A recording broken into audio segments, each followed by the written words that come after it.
नमस्कार कर्मचारी बंधू आणि भगिनींनो, कर्मचाऱ्यांना सुरू होणार जुनी पेन्शन योजना। या दिवशी खात्यात होणार पैसे जमा।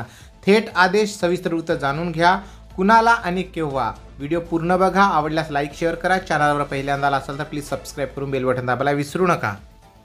तर मंडळी, उत्तर प्रदेश राज्य सरकारने पोलीस कर्मचाऱ्यांना मोठा दिलासा दिलेला आहे। राज्यातील पोलीस कर्मचाऱ्यांसाठी जुन्या पेन्शन योजनेची सुविधा पुन्हा सुरू करण्यात आली आहे। या निर्णयामुळे पोलीस कर्मचाऱ्यांचा आनंद व्यक्त करण्याची संधी 28 मार्च 2005 पूर्वी नियुक्त केलेले पोलीस कर्मचारी 31 ऑक्टोबर 2024 पर्यंत राष्ट्रीय पेन्शन योजना ऐवजी जुन्या पेन्शन योजनेची निवड करू शकतात। या निर्णयाची माहिती पोलीस महासंचालक GDP कार्यालयाने पोलीस कर्मचाऱ्यांना दिली। यासाठी पात्रता अशी की जर कोणी पोलीस कर्मचारी जुन्या पेन्शन योजनेचा लाभ घेऊ इच्छित असेल तर त्यांनी 31 ऑक्टोबर 2024 पूर्वी DGP कार्यालयात नमूद केलेल्या नमुन्यात विहित माहिती सादर करावी लागेल। एकदा OPS पर्याय निवडल्यानंतर तो अंतिम असेल आणि पुन्हा बदलला जाणार नाही। यानंतर जुने NPS खाते बंद होईल आणि 30 जून 2025 रोजी बंद केले जाईल। NPS खात्यात जमा असलेली रक्कम त्यांच्या सामान्य भविष्य निर्वाह निधी खात्यात स्थानांतरित केली जाईल। NPS अंतर्गत सरकारी योगदान राज्य सरकारच्या तिजोरीत जमा केले जाईल।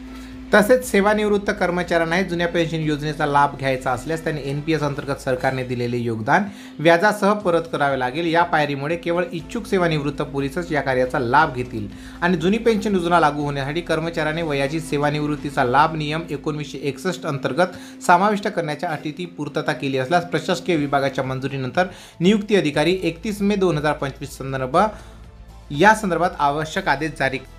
अर्थात काय मित्रहो, महाराष्ट्रातील कर्मचाऱ्यांना UPची बातमी सांगतोय, परंतु जर सरकार 2005 पर्यंतच्या कर्मचाऱ्यांना OPS लागू करण्याचा पर्याय देऊ शकते तर 2005च्या नंतरच्या कर्मचाऱ्यांना का लागू करणार नाही? जर आपला लढा जर मजबूत राहिला तर येणाऱ्या निवडणुकीमध्ये वोट फॉर OPS साठी जर आपण मिशन राबवले तर नक्कीच आपली ही मागणी पूर्ण होणार। हा UPचा व्हिडिओ मी तुम्हाला चेतवण्यासाठी पाठवलेला आहे।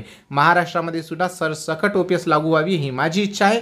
तुमची इच्छा मला कमेंट्समध्ये लिहून पाठवा आणि एकमेकाला व्हिडिओ शेअर करा। जय हिंद, वंदे मातरम, जय महाराष्ट्र, जय शिवराय।